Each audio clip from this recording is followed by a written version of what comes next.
NEWS, National Early Warning Score.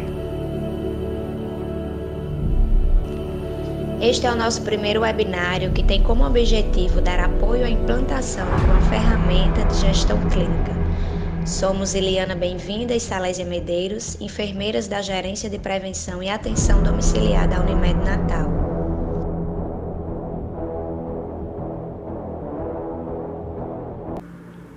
Então, vamos iniciar o nosso treinamento entendendo um pouco mais sobre o que é deterioração precoce.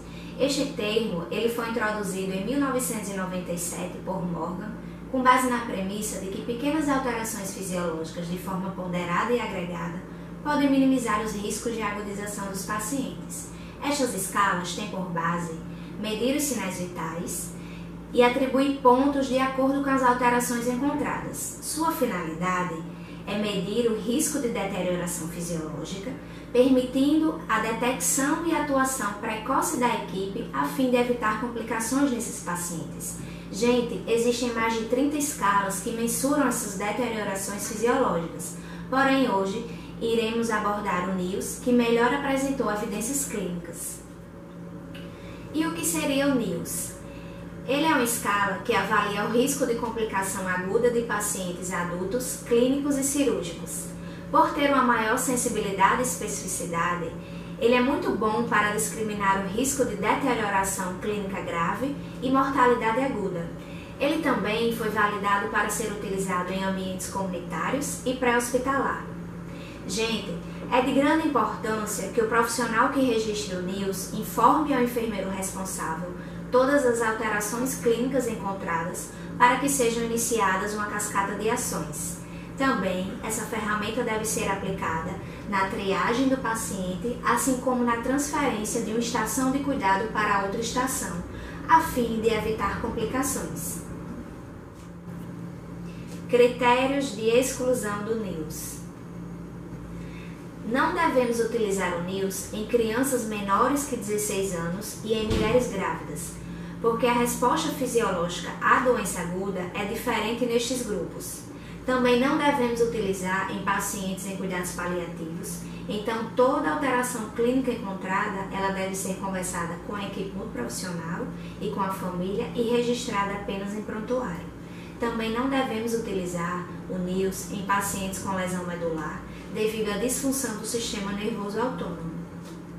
Importância clínica e epidemiológica do NEWS. As complicações agudas dos pacientes internados nas unidades hospitalares, elas são precedidas de alterações fisiológicas.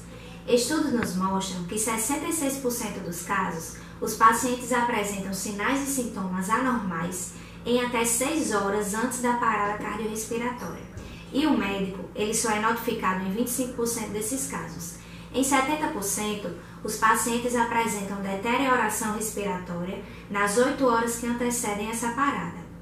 Então, gente, por que é importante registrar o NEWS? Porque ele irá gerar dados e indicadores que confirmarão a qualidade da assistência e a eficácia da ferramenta utilizada. Parâmetros fisiológicos. Os sinais de alerta precoce devem ser calculados pela equipe de enfermagem em todos os pacientes internados no domicílio. São mensurados 7 parâmetros, 6 fisiológicos e uma pontuação sobre o uso de oxigênio suplementar. Os parâmetros fisiológicos monitorados no quadro NEWS são frequência respiratória, saturação de oxigênio, pressão arterial sistólica, pulso, frequência cardíaca, nível de consciência e temperatura. Frequência respiratória. A frequência respiratória ela é verificada através da observação dos movimentos respiratórios. Um movimento respiratório é a soma de uma inspiração mais uma expiração. Quando essa frequência está elevada, ela é um importante indicador de doença aguda e angústia em todos os pacientes. Porém, quando reduzida, ela pode ser associada a uma depressão do sistema nervoso central e a narcose. Saturação de oxigênio. No quadro NEWS, existem duas formas de marcação da saturação de oxigênio, a escala 1 e a escala 2. A escala 2 deverá apenas ser utilizada para os pacientes com diagnóstico de insuficiência respiratória hipercapnia confirmadas, visto que a saturação ideal para estes pacientes é um pouco mais baixa, entre 88% e 92%. Já a escala 1 deverá ser utilizada para todos os outros pacientes que não tenham o diagnóstico mencionado da escala 2. Pressão arterial sistólica. A pressão arterial sistólica elevada, a hipertensão, recebe menos peso no contexto da avaliação, uma vez que a doença aguda pode representar uma consequência ou um agravamento do quadro hipertensivo. Em contrapartida, a pressão arterial sistólica baixa, a hipotensão, é que devemos dar mais atenção, pois ela pode indicar um comprometimento cardíaco, sepse, depressão de volume ou depressão do sistema nervoso central, entre outras complicações. Atenção para os pacientes que possam naturalmente apresentar essa pressão arterial sistólica mais baixa. A pressão arterial diastólica não entra no quadro da pontuação, porém deve-se ser rotineiramente registrado, pois quando gravamente elevado pode estar associado à hipertensão. Pulso, frequência cardíaca. A frequência da pulsação é o número de batimentos cardíacos mais comumente aferido na artéria radial durante 1 minuto. Dentro desse parâmetro, nós temos dois extremos: a taquicardia, que é a elevação dos batimentos cardíacos, podendo ser indicativo do comprometimento circulatório devido a sepse, depressão de volume, insuficiência cardíaca, dor ou angústia geral. E também temos a bradicardia, que é a diminuição do batimento cardíaco, podendo ser um importante indicador de hipotermia, depressão do sistema nervoso central ou bloqueio cardíaco. Níveis de consciência. Iremos abordar agora os níveis de consciência presentes no quadro NIOS. Acompanhe sua tela. A de alerta. É um paciente totalmente acordado, embora não necessariamente orientado. Esses pacientes terão abertura espontânea dos olhos, responderão à voz e terão função motora. C. Chamado. O paciente faz algum tipo de resposta quando fala com ele, o que pode estar em qualquer de uma das 3 medidas dos componentes, de olhos, voz ou motor. E. Estímulo doloroso. O paciente que não esteja alerta e que não tenha respondido à voz, portanto fazendo um teste com ele, provavelmente apresentará apenas a retirada da dor quando o profissional fizer um estímulo doloroso. D. Delírio.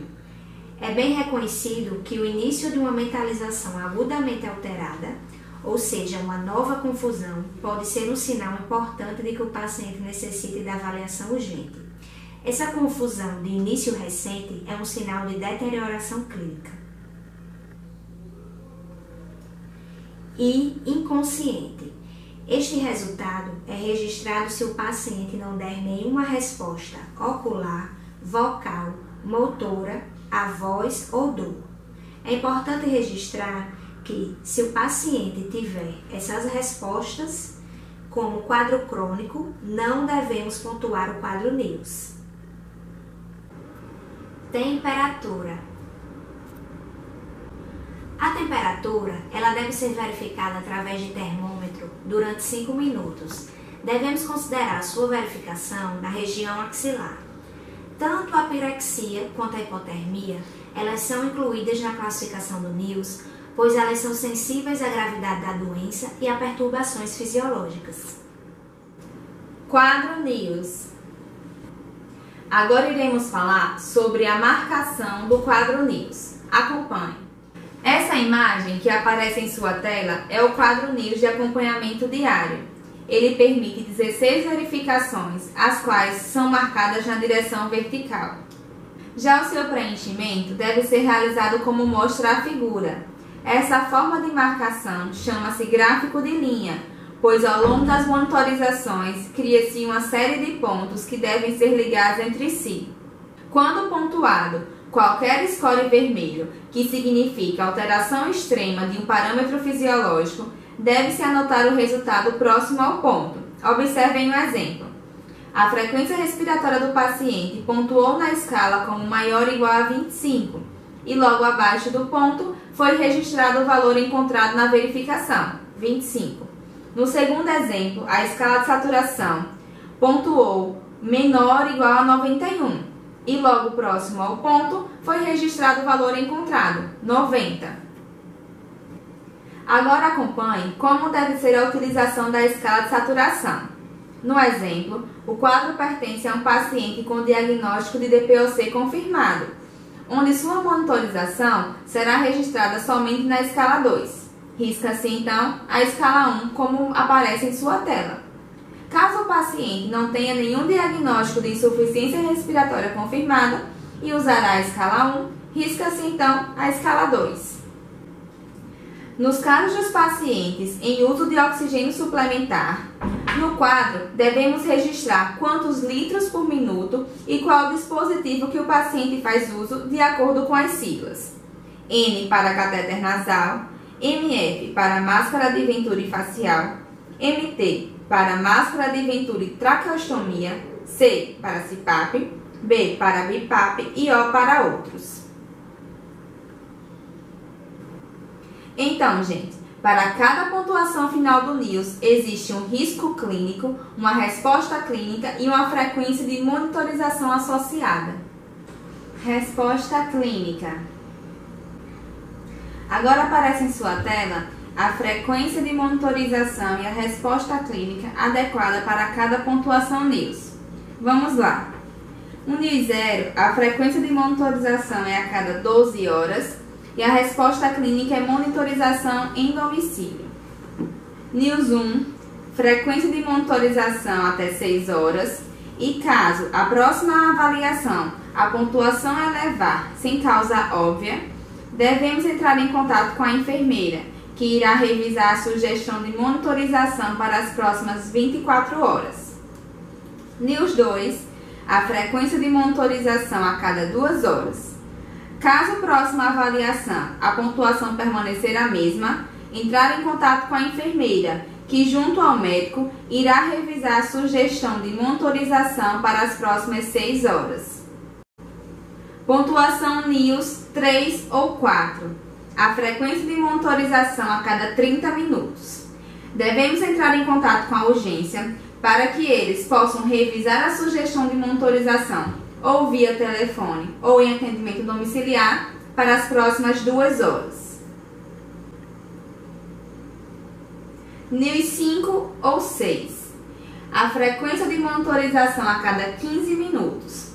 Imediatamente devemos solicitar a avaliação da equipe de urgência, podendo ser necessária uma transferência para o hospital em até 1 hora. NIOS 7 ou mais. A monitorização deve ser contínua e imediatamente devemos solicitar a transferência à equipe de urgência. A transferência de urgência para o hospital deve ser realizada em até 15 minutos. Devemos seguir as orientações do regulador de chamadas até que a equipe de urgência chegue ao domicílio. Então, chegamos ao final do nosso primeiro webinário. Agradecemos a sua participação até aqui. Agora, precisamos que todos acessem o link abaixo para a realização de um teste obrigatório, a fim de concluir o treinamento. Esse é o primeiro passo para a implantação dessa ferramenta nos domicílios. As próximas etapas estarão disponíveis na descrição do vídeo. Obrigada a todos. Tchau, até a próxima!